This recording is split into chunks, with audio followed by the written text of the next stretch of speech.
Shalom semuanya. Kita sedang mendengarkan firman Tuhan Yesus di Matius pasal ke-5.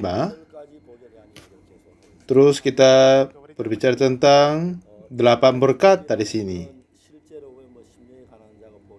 Di sini ada yang berkata seorang miskin di hadapan Allah akan berbahagialah dan yang lain seterusnya. Nah, kalau kita kumpulkan semua segalanya, sumber berkat adalah Yesus Kristus. Di sini ada banyak macam kebahagiaan dan berkat, tetapi di luar Yesus Kristus tidak sama sekali ada berkat. Dan di dalam Yesus semua segala berkat berbahagia ada di sini. Berbahagialah orang yang miskin di hadapan Allah, karena mereka lah yang mempunyai kerajaan surga. Berbahagialah orang yang berduka cita, mereka akan dihibur. Berbahagialah orang yang lemah lembut, karena mereka akan memiliki bumi. Berbahagialah orang yang lapar dan haus akan kebenaran, mereka akan dipuaskan. Terus saya membaca Alkitab. Dan apa arti kebahagiaan? Adalah menerima Yesus Kristus di dalam hati kita dan menerima semua berkat. Inilah proses-proses sedemikian.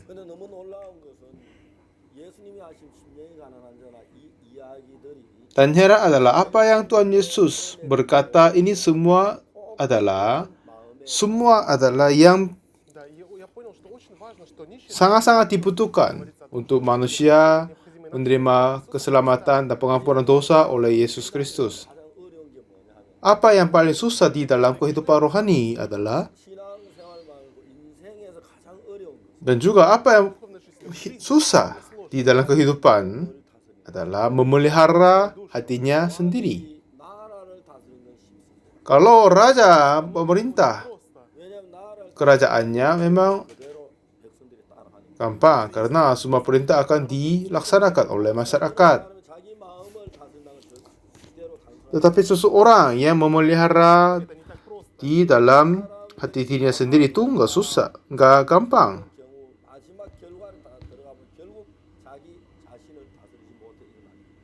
Jadi kalau ada permasalahan, semua segala terjadi karena mereka tidak akan menguasai di atas hatinya dirinya sendiri. Sudah lama sekali saya mengajar kepada narapidana yang berbuat kejahatan yang berat. Awalnya saya masih kurang tahu sifatnya mereka. Selama 1 tahun saya terus mengajar kepada mereka. Lalu apa yang saya dapat mengetahui adalah ciri-ciri orang apa yang akan masuk ke dalam penjara. Di dalam pikiran-pikiran Anda, bagaimana? Orang-orang apa akan masuk ke dalam penjara? Orang yang berbuat yang jahat, yang berbuat kejahatan yang berat itu. Ya, tidak ada orang yang tidak mempunyai hati yang jahat dan dosa, kan? Semua mempunyai hati yang mengingini dan ingin mencuri.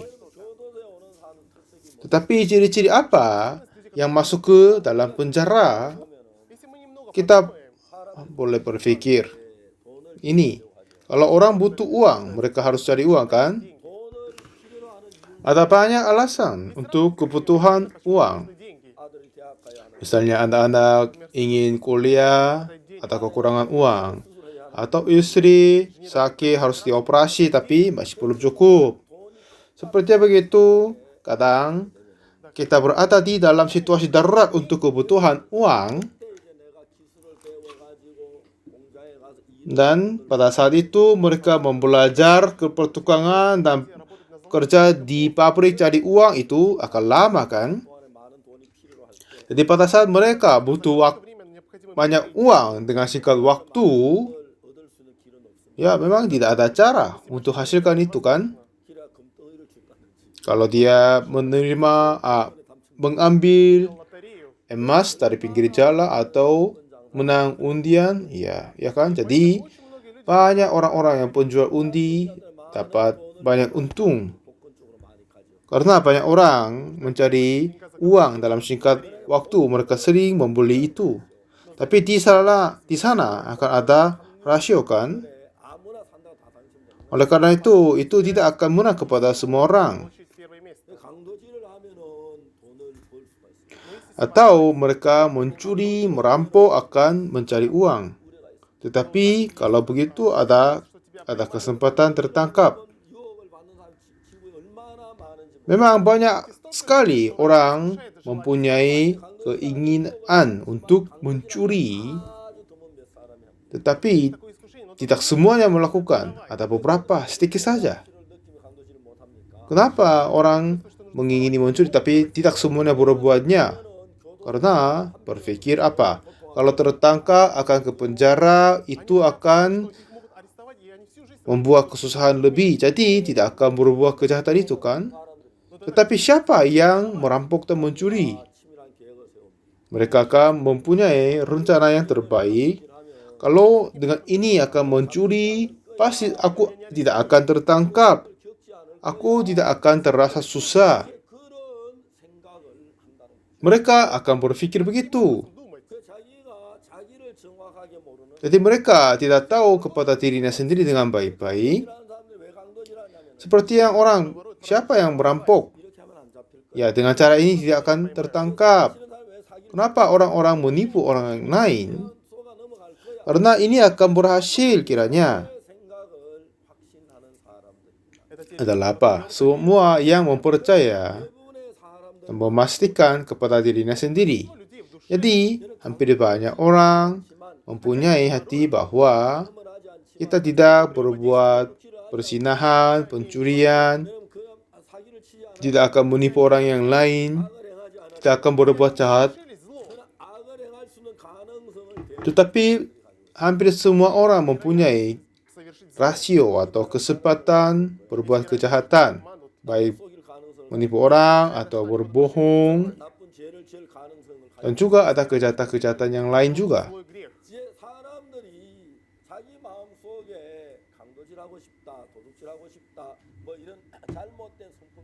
Nah, banyak orang mempunyai sikap hati yang bersalah, yaitu nafsu berbuat kejahatan, tetapi mereka kira ada kekurangan, ada kesempatan tertangkap, atau mereka mempercayai diri sendiri jadi tidak tertakut kepada pikiran-pikiran yang jahat itu. Kalau kiranya kalau ada ular berada di dalam hatimu, memang itu akan bahaya sekali kepada anak kecil dan adik-adik kita kan? Ya, apakah kita bisa hidup bersama dengan ular di dalam kamar kita? Tidak kan? Kalau kita melihat ular itu, dia sempat membunuh saya, jadi takut masuk ke dalam kamar itu. Tetapi banyak orang sekarang ini, seperti yang ular,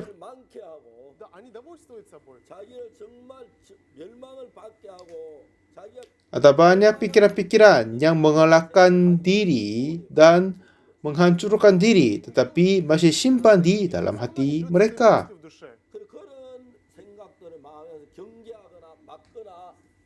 Dan juga tidak berusaha mengawasi pikiran dan menolak pikiran itu. Oleh karena itu, bagaimana orang hidup adalah satu ketika mereka ditarik oleh pikiran yang tadi tersebut, mereka akan tertarik ke binasaan.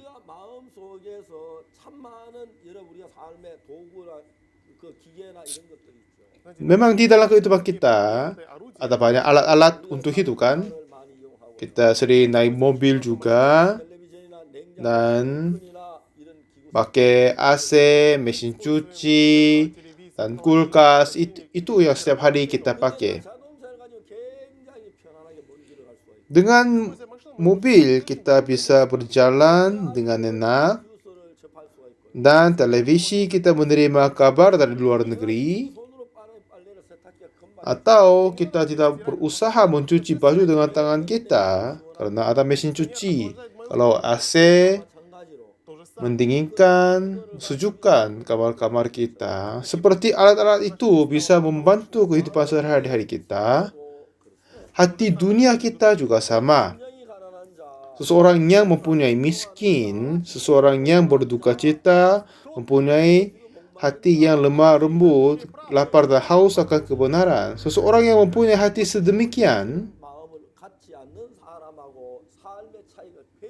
ada banyak perbedaan dari orang yang tidak mempunyai hati itu.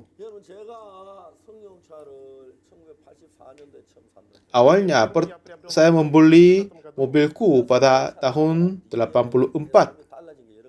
Setelah saya membeli mobil, banyak yang berubah di dalam kehidupanku. Pertama, cara pakaian pun sudah berubah. Kalau saya pergi ke tempat yang lain dari rumahku pada musim dingin, pada saat saya masih belum punya mobil, kalau pakai baju hangat di dalam dan pakai baju yang tebal, walaupun begitu masih dingin. Tetapi kalau setelah saya naik mobil diriku sendiri, iya, ringan sekali karena tidak lama berada di luar kan. Karena dari rumahku ke parkir cukup 1 menit dan menyala mesin, sebentar lagi akan menjadi hangat. Dari parkir ke tujuannya ya paling lambat sekitar 5 menit. Ya kan? Jadi tidak perlu saya berada di luar. Jadi cara pakaian itu sudah berubah. Jadi saya terasa ringan dan enak. Setelah saya beli mobil, jarang pakai coat, baju-baju tebal di musim dingin. Tidak hanya itu saja. Dulu saya ajar narapidana, saya pergi ke kota Ujeongbu. Dulu saya tidak mempunyai mobil, itu butuh 2 jam lebih sampai ke tujuannya. Tetapi setelah saya beli mobil, cukup 40 menit sampai di sana.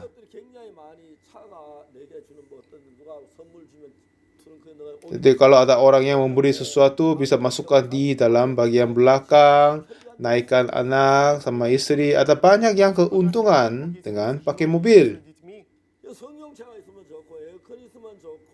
Seperti begitu, kita punya mobil, AC, kulkas, mesin cuci, semua segalanya akan memberi keuntungan bagi kita kan?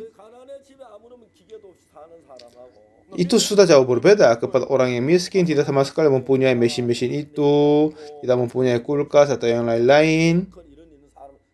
Jadi cara kehidupan mereka sudah jauh berbeda.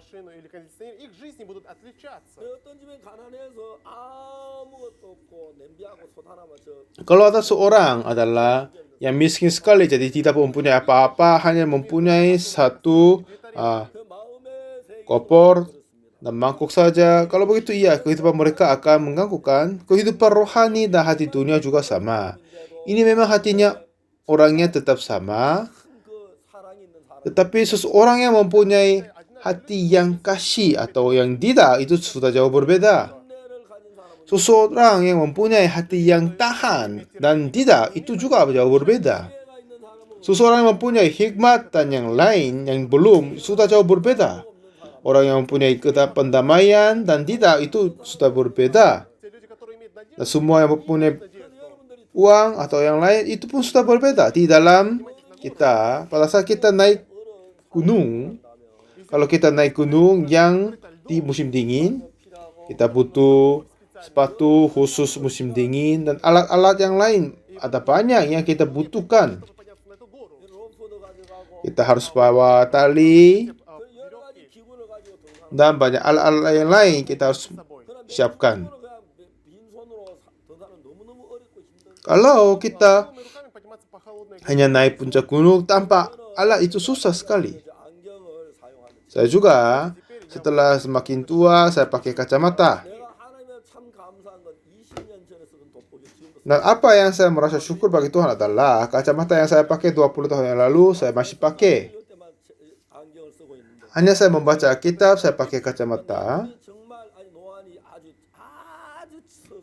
Artinya, mataku masih oke, walaupun saya pakai kacamata, tetapi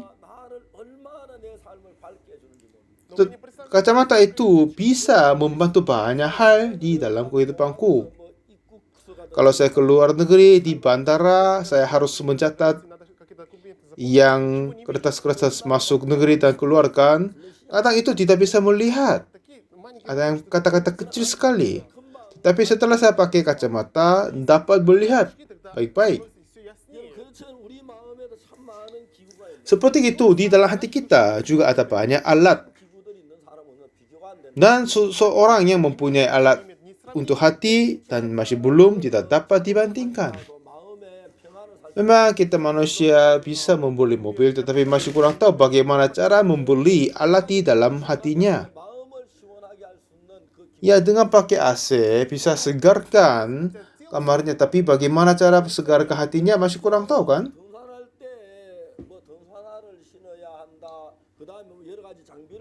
Dan untuk naik gunung juga ada beberapa alat-alat kita butuhkan. Untuk berenang juga pakai baju renang sama kacamata renang. Dan kalau ada yang lain, alat-alat lain, papan bisa gampang berenang.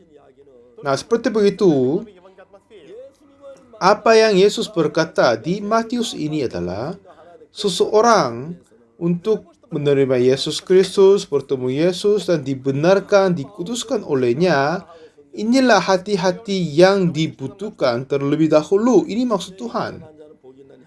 Katanya berbahagialah orang yang miskin di hadapan Allah. Sampai sesi sebelumnya kita belajar berbahagialah orang yang lapar dan haus akan kebenaran. Yang selanjutnya hari ini kita belajar berbahagialah orang yang murah hatinya, karena mereka beroleh kemurahan.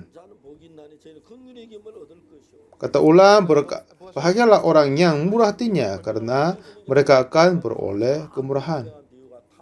Perumpamaan dari Yesus Kristus yang terkenal adalah anak hilang.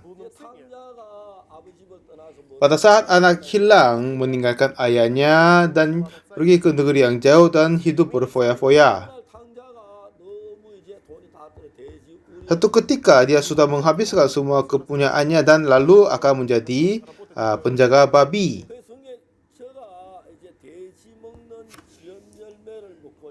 Nah, katanya lalu dia ingin mengisi perutnya dengan ampas yang menjadi makanan babi itu, tetapi tidak seorang pun yang memberikan kepadanya. Lalu ia menyadari keadaannya, katanya, betapa banyaknya orang upahan bapakku yang berlimpah-limpah makanannya, tetapi aku di sini mati kelaparan. Pada saat anak kedua ini meninggalkan ayahnya dan ke luar negeri, kiranya dia pasti akan menghasilkan banyak dan sukses bisnis. Tapi sekarang ini dia tidak mempunyai makan, tidak mempunyai pakaian, tidak mempunyai uang, sudah sama dengan menjadi babi. Walaupun dia berusaha, bagaimanapun dia melakukan apa-apa, dia tidak dapat menyelamatkan diri dari kelaparan, kegelapan, kesedihan, dan semuanya itu. Apakah dia ingin menjadi penjaga babi?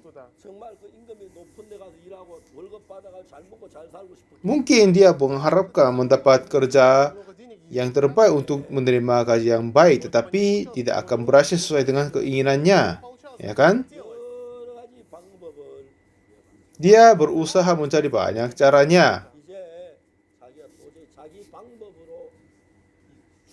Tapi sekarang, dengan cara dirinya sendiri, dia tidak dapat menyelamatkan diri dari keadaan ini. Itulah dia para saudara. Jadi murah hati yang ini tidak berarti menerima sesuatu dengan pengusahaan kita. Seseorang yang belas kasihan kepadaku dan membantuku. Kalau tidak, aku tidak bisa membebaskan diri dari keadaan ini dalam kelaparan.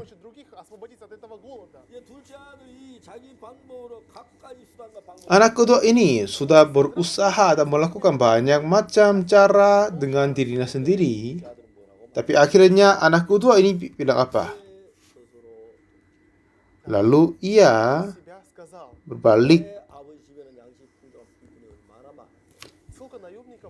Lalu ia menyadari keadaannya, katanya, betapa banyaknya orang upahan bagi aku yang berlimpah-limpah makanannya, tetapi aku di sini mati kelaparan. Jadi sekarang dia menemukan bahwa dia akan mati. Jadi dia ingin balik pulang ke rumah ayahnya. Ya, karena di situ ada kemurahan hati. Di situ ada anugerah dari ayahnya. Tidak menerima hasil dari pengusahaan dirinya sendiri, tetapi dia ingin menerima murah hati dari ayahnya. Lalu anak kedua ini menuju ke rumah ayahnya untuk menerima belas kasihan murah hati oleh ayahnya. Pada saat dia datang dan berkata kepada ayah, berkata, "Bapa, aku telah berdosa terhadap Bapa dan surga. Tidak layak lagi disebutkan anak Bapa." Lalu kata ayah, apa? Tetapi ayah itu berkata kepada hamba-hambanya, "Lekaslah bawa ke mari jubah yang terbaik, pakaikanlah itu kepadanya, dan kenakanlah cincin pada jarinya dan sepatu pada kakinya." Ini artinya murah hati ayah kepada anak itu. Ayah tidak berkata ini berapa untuk pakaiannya. Hai adik anakku, ini adalah berharga 100 juta, ini adalah 10 juta, ini 1 juta, ini 500. Pilih yang mana kau mau pakai. Ayah tidak berkata begitu. Kau punya berapa? Ya, ini lembu, yang ini harga berapa? Kalau kamu butuh ini atau kelinci atau babi, mau makan apa?